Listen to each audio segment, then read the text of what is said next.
the phrase write what you know doesn't really mean, write your life story, but connect to the emotions that you've experienced and kind of bring that to the page.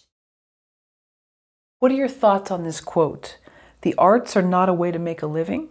They're a very human way of making life more bearable. That's one of my favorite quotes.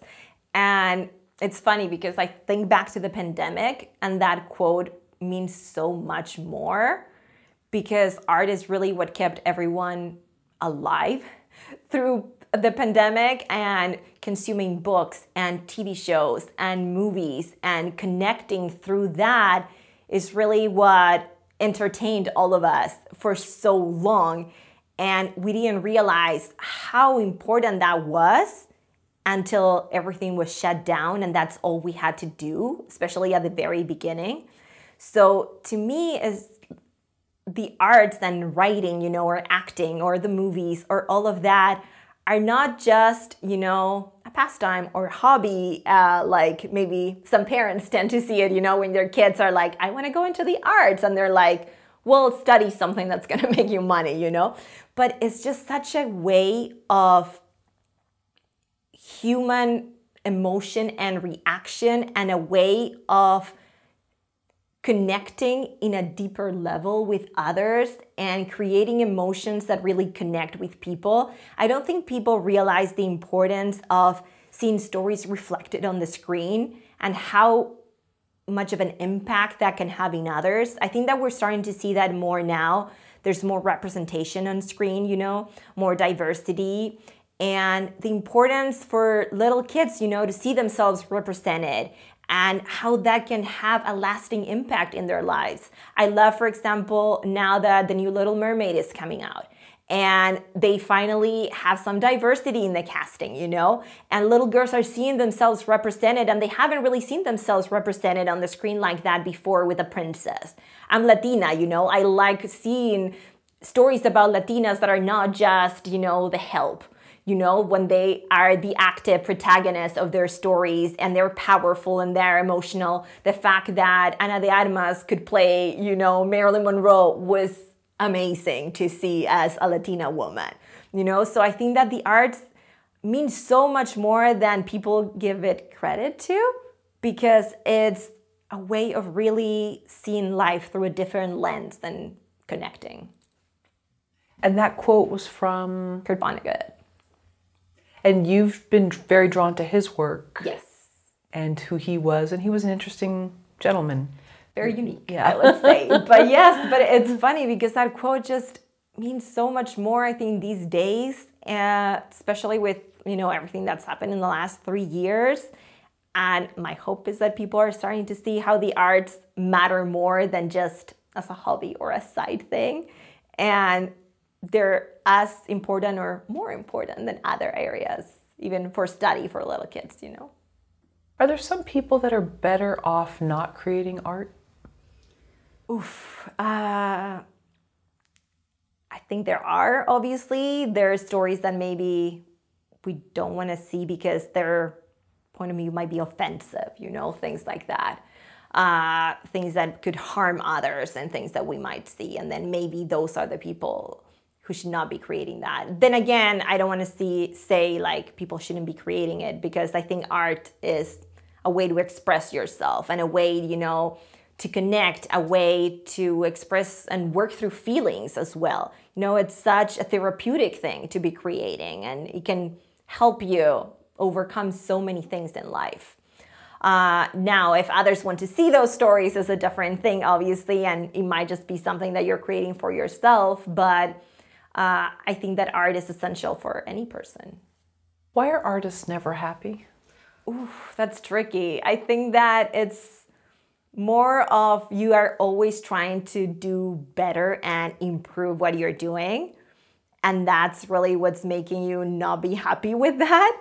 It's so hard to say, okay, this draft is done, because it's kind of never done in a way. And then if not, I wouldn't have a job as a script doctor, because then I come in at the last minute and kind of like polish the last few things.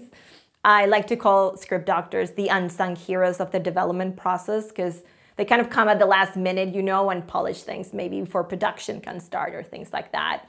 But it's hard as writers, you know, when I'm consulting, I love working through different drafts with writers and seeing the evolution of their scripts, you know, from that very first draft to maybe draft number 5 or 10 or whatever, and how it can evolve into something much better.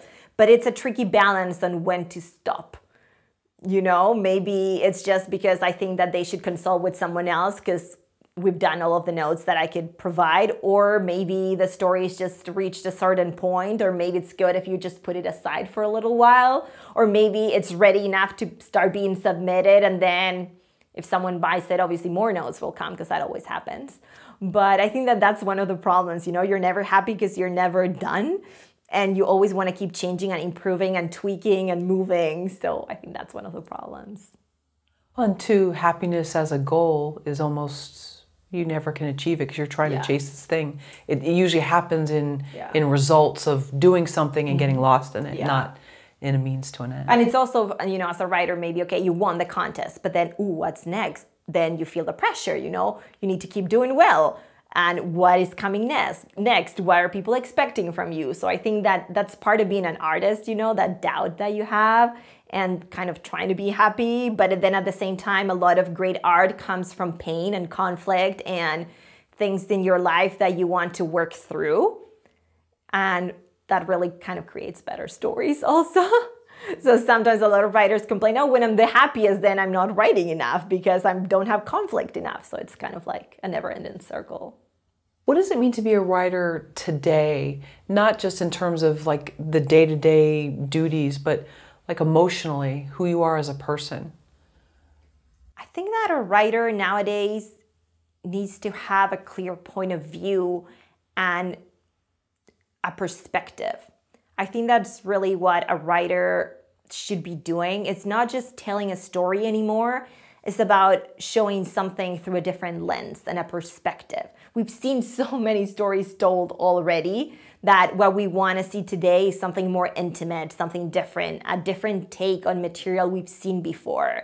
And hopefully something that reflects the world that's more realistic and real out there, and not the stories we used to see where they were just maybe one side of things.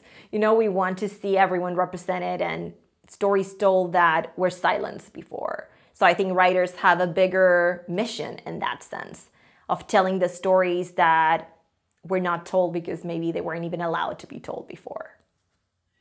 And the willingness to face a lot of criticism? Oh yes, that's the other problem of being a writer. You always are doubting yourself, right? That's also why you see consultants, you know. Either you need validation or you need someone to tell you, you know, how to fix things because now you're too close and attached to the material and you can't see right from wrong, you know. What is the secret to living the best life? Oof, I wish I had that secret. I think that if you're following your passion, that's when you're living, you know, your best life.